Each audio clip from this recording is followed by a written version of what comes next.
네, 나눠드린 프린트 5페이지 보겠습니다. 5페이지는 가지급금이라고 되어 있는데 크게 두 가지 주제로 분류가 되어 있습니다.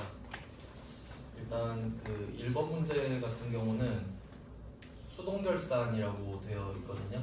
그러니까 12월 31일에 대한 이슈인데 일단 뭐 상황 파악이 제일 중요하겠죠. 어떤 내용이 있는지 한번 확인해 보겠습니다. 9월 16일에 지급된 255만 원 뭐 이런 얘기를 하고 있는데 좀 뭐 내용을 보니까 우리 회사 지금 회사 입장에서 누구한테 255만 원을 지급했었나 봐요. 근데 그 원인을 알 수 없어서 가지급금으로 처리했다 이렇게 돼 있는데 그럼 이름을 한번 해석해 볼게요. 가지급금이잖아요. 그러니까 이 가라는 글자가 한자로 치면 거짓가거든요. 근데 이제 이걸 해석할 때는 그 가건물, 가계약 이런 거 할 때 들어보셨죠? 임시라는 뜻으로 쓰여요. 임시. 그러니까 가짜에다가 임시라고 써두시면 됩니다. 즉 임시로 지급한 금액이다라고 해석할 수 있겠죠. 이유는 원인을 알 수 없어서 그렇겠죠. 그러면 뭐 상황을 쭉 적어보면은 9월 16일에 이런 일이 있었나 봐요. 그러니까 누가 돈을 달라고 해서 회사 직원이 나한테 255만 원이 필요하니까 좀 달라 이렇게 했었나 봐요. 뭐 계좌이체를 했다고 한번 생각을 해봅시다. 뭐 필요하니까 뭐 달라고 하겠지 생각을 해서 줬을 겁니다. 근데 원인을 모르니까 그냥 가지급금 이렇게 해놨나 봐요.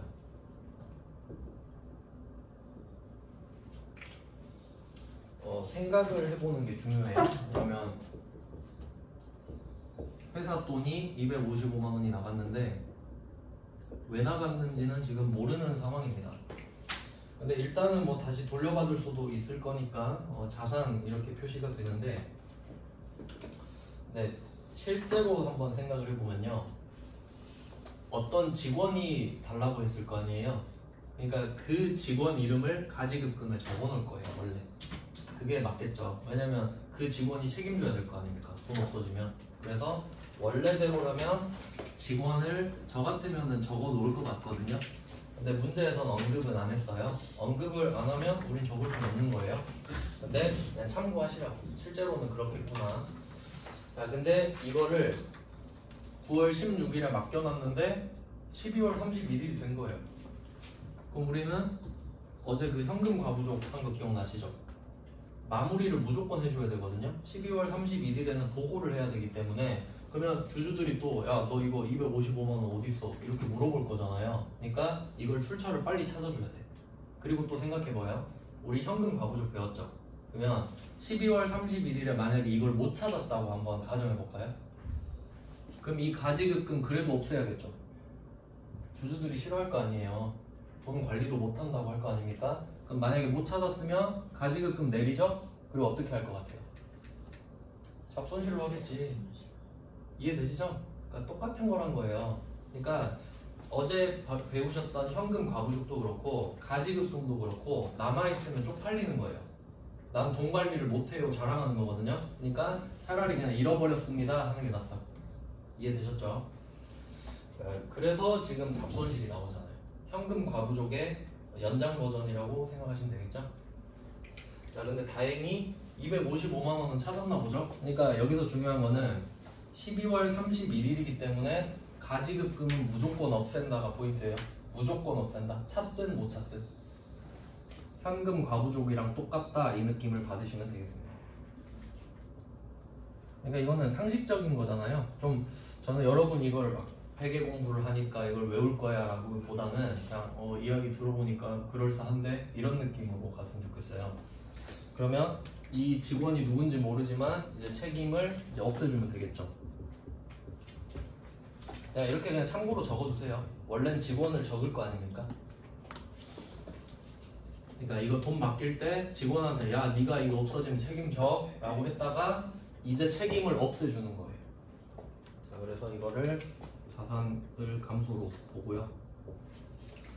250만 원은 일단 찾았다고 합니다. 5만 원은 못 찾았대요. 그러면 잡손실은 방금 말씀드렸고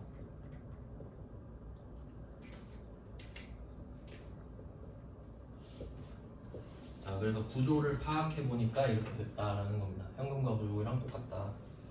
그럼 이제 외상매입금 이것만 좀 알려드리면 되는데 이제 구조는 이해하셨죠? 그래서 앞에 붕괴를 적어 놓으셔야 이해가 더 잘 될 거라는 겁니다.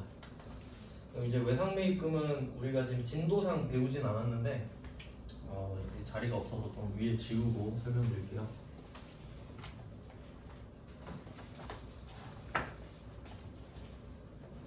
우리 회사는 제조업 법인을 가정한다고 말씀드렸어요. 제조업 법인. 그러면 우리 회사는 물건을 주로 뭘 사냐면 원재료를 사야 돼요. 원재료를 사서 만들 거니까. 그러면 나중에 제가 그 뒤쪽으로 뺐어요. 부가가치세 때문에. 그럼 뭐 원재료를 산다고 한번 가정해 볼까요? 원재료를 산다. 그러면 원재료는 여러분이 쓸 수 있는 자산이기 때문에 차변으로 증가할 거예요. 원재료를 샀다. 금액은 중요하지 않죠? 여기 그냥 맞춰서 250만 원이라 해볼까요?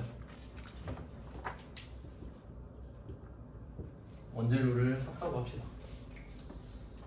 근데 일반적으로 그 좀 큰 기업들 있잖아요. 큰 기업들은 많이 사서 많이 만들고 많이 팔죠. 그러니까 원재료 쬐끔쬐끔씩 사는 게 아니라 대량으로 사고 대량으로 팔고 이런 느낌이 강하죠. 그래서 보통 외상거래를 많이 한단 말이죠. 기업끼리는. 그러면 이때 원재료를 받았는데 내가 거래처한테 원재료는 받았지만 돈은 다음 달에 줄게 라고 말할 수도 있는 거죠. 그러면 자산이 지금 나가는 게 아니고 부채가 생기는 겁니다. 원재료는 받았는데 돈은 다음에 줄 거니까. 그럼 그 계정 과목이 외상 매입금이라고 돼요. 좀 해석해 볼게요. 외상부터 한번 봅시다. 외상은 이렇게 생각하시면 돼요. 그 물건을 판매 시점이랑 결제 시점.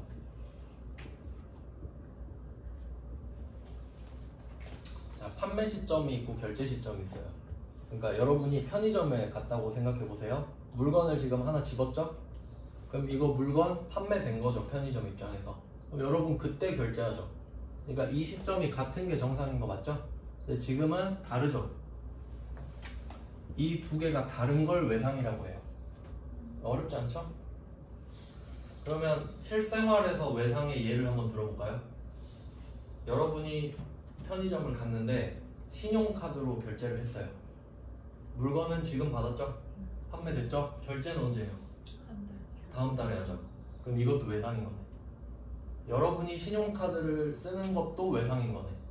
이해되셨죠? 네, 여기서는 카드 결제는 아니지만 그냥 말로 한 거예요. 다음 달에 줄게. 자, 그러면 이 매입을 하는데 외상했으니까 외상 매입금이고 부채가 되겠죠? 돈 갚아야 되니까.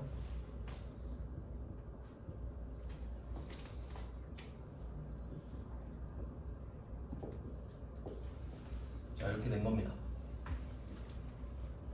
그리고 이 거래는 지금 완결되지가 않았죠. 내가 지금 돈을 안 줬잖아요. 그러면 이 부채는 누군가에 대한 부채가 되거든요. 그러면 이 돈을 누구한테 줘야 될지를 적어놔야 돼요, 반드시. 안 그럼 관리가 안 될 테니까.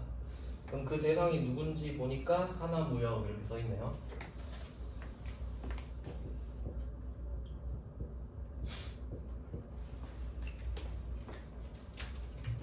네, 거래처를 잘 써주셔야 됩니다, 꼭.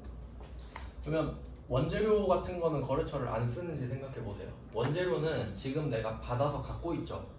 그럼 내 건데 뭐하러 뭐 거래처를 쓰겠어요? 그러니까 이것도 생각을 한번 해보시고.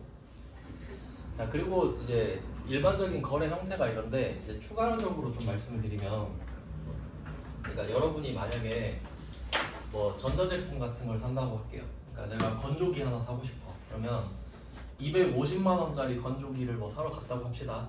가전제품 뭐 하이마트 같은데. 그러면 물건값이 250만 원일까? 부가가치세가 붙어있죠. 부가가치세가 여기에 10%가 원래 더 붙어요. 그러니까 여러분은 이걸 250에 못 사요. 275만 원에 사야 될 겁니다. 부가가치세가 10%가 더 붙기 때문에. 그러니까 제가 지금 매입을 안 가르쳐 드리는 이유가 부가가치세 때문이에요. 그것까지 배워야 알 수 있잖아요. 근데 지금은 부가가치세가 면제된 면세 물건이라고 가정할게요. 그냥 면세라 치고. 그럼 부가가치세 이야기 안 해도 되죠? 부가가치세가 면제된 게 면세거든요. 그러면 그냥 250짜리를 250에 사면 되죠. 자, 근데 알고 보니까 이 250을 갚은 거였어. 이 255만 원으로. 그러니까 지금 상황 다시 보세요. 내가 지금 하나무역한테 원재료 250 받았죠? 그리고 다음 달에 줄게 라고 말하고 끝난 상태였어. 근데 그 다음 달이 와버린 거야. 그래서 어떤 직원이 나한테 말하기를 저 지금 빨리 255만 원이 필요하니까 빨리 저한테 좀 주세요 라고 해서 가지급금으로 해놨던 거야. 그 직원이 말 안 한 거였거든요. 근데 12월 31일이 돼서 그 직원 불러서 추궁한 거예요. 야, 너 그때 달라고 한 거 어디다 썼어? 저 이거 갚았는데요? 라고 하는 거지. 아, 그랬어? 라고 하면 지금 확인이 됐으니까 지금 갚은 것처럼 하겠다는 소리예요. 이해되시나요? 그래서 지금 쓰는 거지. 확인을 지금 했으니까. 근데 주주들은 상관없죠. 이때 하든 이때 하든 그냥 없기만 하면 되는 거니까. 하나무역. 그리고 거래처를 꼭 지워줘야 돼요. 처음에는 하나무역한테 250을 갚아야 한다라고 적은 거예요. 그리고 지금은 갚았잖아요. 그러니까 갚아서 없애주는 겁니다. 반드시 해야 돼요. 그러니까 처음엔 쓰고 나중엔 안 쓰면 하나무역에 대한 외상매입금은 계속 남아있는 거예요. 그럼 붕괴가 나중에 꼬이게 됩니다. 그래서 이거를 부채의 감소 이렇게 된 겁니다. 이해되셨죠? 그래서 좀 한 문제를 풀더라도 이렇게 좀 공을 들여서 풀면은 다음 문제는 반드시 더 편해진단 말이에요. 그러니까 상황을 생각하는 연습을 꼭 하세요. 자, 1번은 그래서 가지급금은 원인을 알 수 없어 지급한 돈 정도로 그냥 정리하면 될 것 같고, 얘는 12월 31일이 제삿날입니다. 없어지는 거예요. 그러니까 현금 과부족과 비슷한 면도 있다 라고 보시면 되겠죠. 거의 같다고 보셔도 돼요.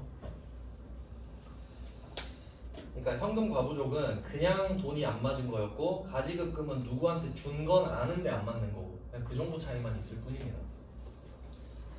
그런 내용이 있고요. 그 다음에 2번, 3번, 4번은 똑같은 주제거든요. 그래서 좀 끊어두세요. 1번과 2번, 3번, 4번은 다른 겁니다. 1번은 그냥 말 그대로 가지급금이고요. 임시로 지급한 금액. 그리고 거래처까지 써있으면 좋겠는데 언급하면 같이 써주시고, 그리고 그 문제에서 그 영업의 비용으로 처리하기로 했다 이런 말 있잖아요. 1번에 그게 잡손실을 가리키는 겁니다. 잡손실은 영업하면서 쓴 돈 아니니까요. 그 다음 이제 2번으로 한번 가볼게요. 이게 좀 정형화된 패턴인데 최근에 많이 내지는 않았고, 그래도 좀 정형화된 그 유형이기 때문에 잘 기억해 주시면 좋겠습니다. 이거 가지급금이라고 왜 써놨지? 참고로 2번 문제 뒤에 가지급금이라고 써놓은 건 별로 의미 없어요. 제가 잘못 쓴 것 같아요. 자, 2번 문제 보겠습니다. 자, 8월 20일에 영업부 김시성 과장이 어디 박람회 갔대요. 출장 복비해서 지출 결의서랑 출장비 60만 원을 중에 잔액을 현금으로 반납했다. 상황을 또 보겠습니다. 이 회사는 어떤 회사냐면 그 직원이 출장 갈 수 있잖아요. 그러면 제일 좋은 회사는 뭐냐면 법인카드를 주는 회사일 겁니다. 쓸 만큼 쓰고 와. 제일 좋죠? 근데 그런 회사는 아니네요 지금. 왜냐면 출장비 60만 원을 맡겼었나봐 현금으로. 이 안에서 쓰고 와. 상황 파악 되시죠? 그러니까 좀 제한하는 회사네. 그리고 뭘 원했겠어요? 현금 영수증 꼭 갖고 오고 이 말도 했겠죠? 이해되시죠 지금 상황? 그러면 처음에 돈을 맡겼을 때부터 한번 해볼까요? 자, 회사 돈 현금 60만 원 나갔겠죠. 회사 돈이 지금 60이 빠져나갔겠죠. 그리고 지금 김시성 이 사람한테 돈을 맡겨놨겠네. 자, 그리고 이 문제에서는 전도금으로 회계 처리하라고 말을 해놨거든요. 근데 저도 전도금이 뭔지 모르는데 원래 이 문제는 보통 가지급금으로 냈었어요. 그래서 제가 여기에 분류를 해놨었거든요. 근데 우리는 그냥 까라면 까야 되죠. 전도금 써라 그럼 전도금 쓰는 거예요. 그러니까 가지급금 대신에 전도금을 썼다 정도로 파악하시면 돼요. 이해되셨죠? 그러니까 어차피 뭘 쓰라고 할지는 정해줄 겁니다. 그러면 뭐 우리는 뭐 모르니까 그냥 전도금 쓰라고 하니까 썼습니다. 여기도 좀 아쉬운데? 원래 이거 써야 돼요. 김시성 이거 좀 써주세요. 왜냐면 이것도 마찬가지예요. 출장 간 사람이 얘뿐이겠어요? 그건 아니겠죠. 그러면 뭐 어디 과장한테 얼마, 부장한테 얼마, 대리 얼마 다 써놔야 될 거 아니에요. 그래야 책임을 또 묻지. 자 이렇게 해서 임시계정은 자산으로 해놓습니다.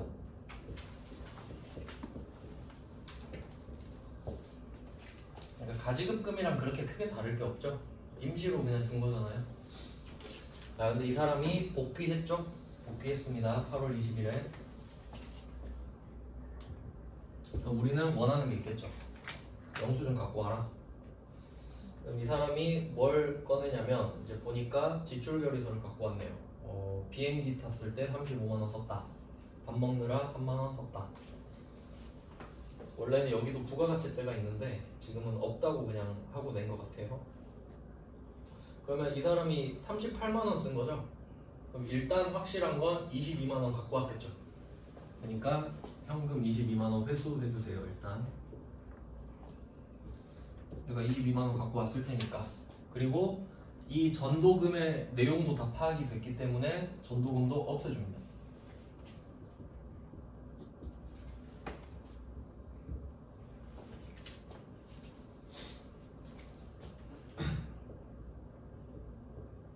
자, 전도금을 없애면서 그리고 김시성 이름도 같이 지워줘야겠죠. 그러니까 상식적으로 이건 거래처를 써야 되는데 이 문제에선 말을 안 했으니까. 근데 원래는 써야 된다고 꼭 기억해 주세요. 자, 그럼 현금 일단 받았고요. 그리고 나머지는 출장 가서 돈을 쓴 겁니다. 그러면 돈을 써서 없어진 거니까 비용 처리를 해야 됩니다. 그래서 그때 이름이 여비교통비라고 되어 있죠.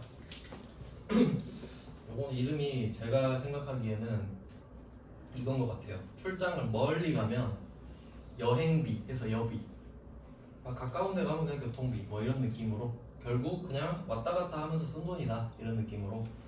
그리고 출장 가서 밥을 먹을 수도 있고 커피를 먹을 수도 있고, 그리고 지금은 안 나왔는데 숙박비도 나올 수 있거든요. 근데 전부 다 출장 가면서 쓴 거죠. 그럼 이걸 한 번 더 생각해 봅시다. 제가 계정 과목을 쓸 때는 what이 아니고 y라고 말씀드렸죠. 그럼 한번 생각해 보세요. 출장을 가서 이 사람이 항공권 사고 숙박하고 밥 먹고 커피 먹었다고 합시다. 그럼 이 4개는 what이죠. 너 그거 뭐야? what이죠? 근데 그게 중요한 게 아니죠. 너 그거 왜 썼어? 아, 저 출장 가느라. 그러니까 한 방에 여비교통비인 거예요. 이해되셨죠? 그래서 계정 과목은 y가 된다. 항상 생각해 주세요. 그래서 여비교통비입니다.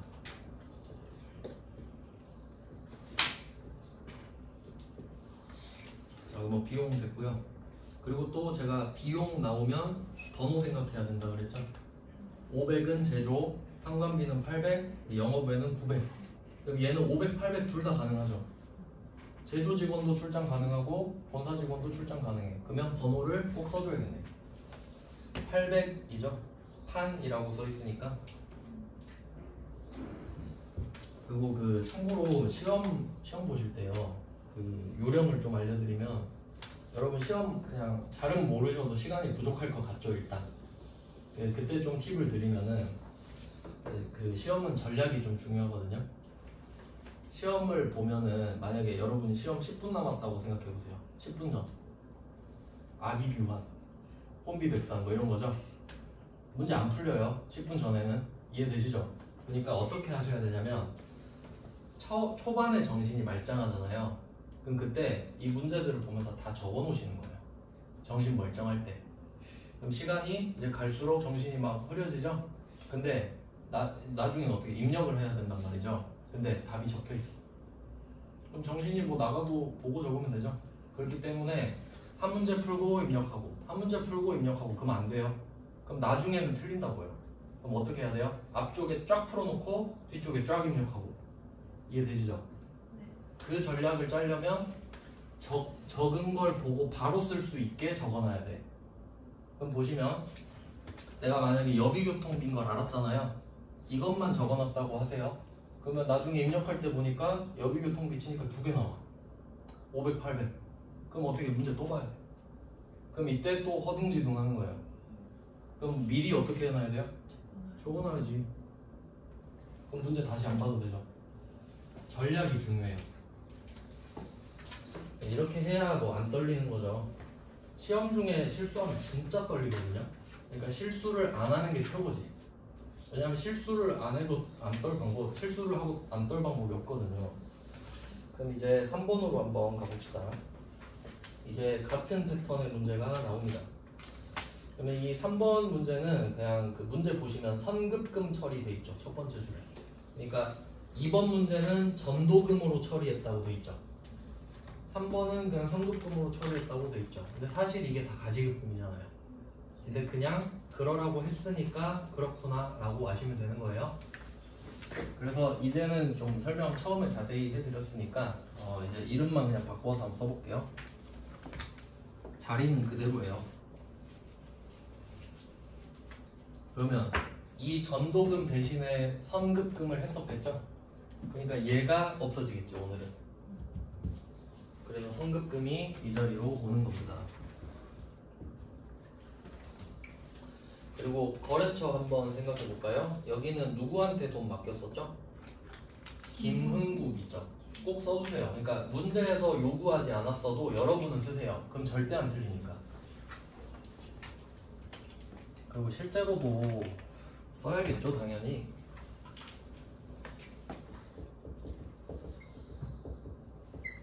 자, 그래서 선급금을 맡겨놓은 금액 50만 원을 정리해 주겠습니다.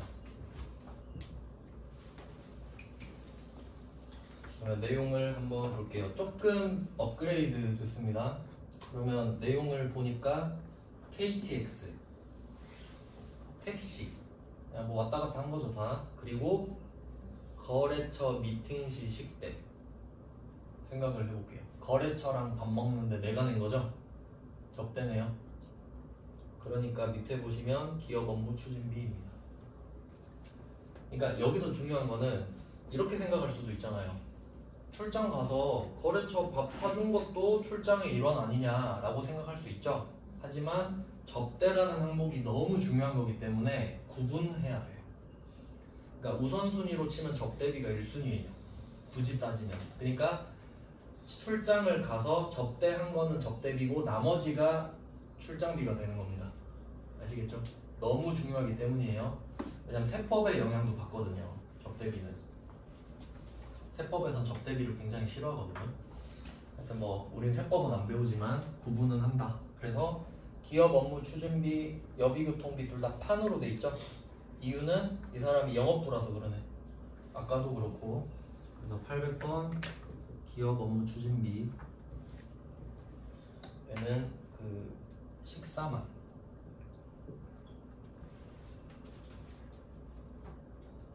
그리고 뭐 나머지 10만 원이랑 5만 원은 합쳐서 뭐 여비교통비라고 쓰면 되겠죠. 그리고 그 시험 보실 때 종이에 적어놓고 한다 했잖아요. 근데 기업 업무 추진비 너무 기니까 뭐 또 다 적을 필요는 없겠죠. 본인이 알아먹을 수 있을 정도만 이렇게 쓰시면 돼요. 자, 이렇게 정리가 됐어요. 둘 다 비용이고 그 다음에 나머지는 현금으로 받았겠죠. 뭐 이런 정도입니다. 그래서 제 생각에는 이제 2번보다는 3번을 조금 더 조심해야겠다는 생각이 들죠. 당연히 3번을 좀 기본 문제로 생각해 주시고요. 이름은 좀 자유롭게 바뀔 수 있다. 선급금, 전도금, 가지급금 아무렇게나. 그 다음에 04번 문제 같은 경우는 꼭 이거를 제가 넣고 싶었어요. 이 문제는 이거 내면 많이 틀릴 것 같거든요. 자, 그럼 04번 같은 경우는 이번에도 출장비 나왔죠? 그러니까 출장비는 딱 봐도 가지급금인데 여기는 그냥 가지급금이라고 말을 해줬죠.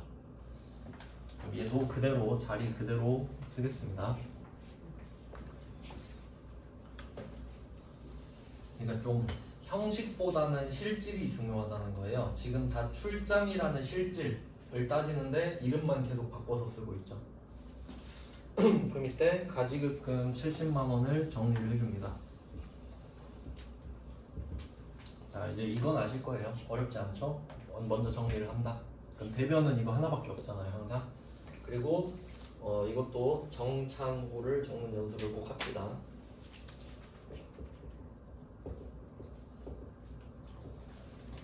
뭐 안전해서 나쁠 거는 없으니까 안전빵을 추구하시는 게 좋아요.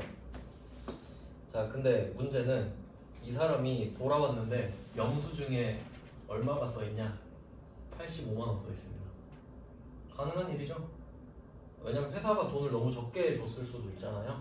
그러면 여기교통비를 쓰는데 또 조심하세요. 부서 확인하세요. 부서 생산직이죠. 500번 이렇게 하고 85만 원을 쓴 건 팩트니까. 자, 그럼 이거는 어떻게 해야 돼요? 회사 입장에서 15만 원을 줘야 되죠. 직원한테 아이고 네 돈 15만 원 썼구나 미안하다 하고 현금을 줘야죠. 그러니까 반대편도 생각은 할 수 있어야 됩니다. 논리적으로 이해되시죠? 그러니까 법카를 줬어야지 처음부터 그냥 문제 내려고 이렇게 만든 거 아시겠죠? 뭐 이런 느낌으로 내고요. 그리고 지금은 문제가 좀 깔끔한 편인데 참고로 좀 말씀을 드리면 이런 문제가 나온 적이 있었어요. 어떤 사람 직원이 출장을 갔다. 그러니까 A라는 직원이 출장을 갔는데 이렇게 나왔어요. 수출 목적으로 뭐 출장을 갔다 이렇게 문제 나온 적이 있습니다. 500, 800 중에 한번 찍어보세요. 파는 거죠? 800인 거예요. 이렇게 나온 적이 있어요. 이해되시죠? 그러니까 상식으로 푸는 거예요. 안 배웠다고 못 푸는 게 아니라 적어도 제조는 아니잖아요, 수출이. 그러니까 이렇게 나온 적도 있으니까 참고로 적어두시든지. 그러니까 영업부가 수출할 거 아니에요. 근데 부서를 말을 안 했던 거지 그냥. 네, 조심하시면 되고. 뭐 이거는 조금 이제 자질구레한 주제였고요. 이제 중요한 주제로 넘어갈 거예요.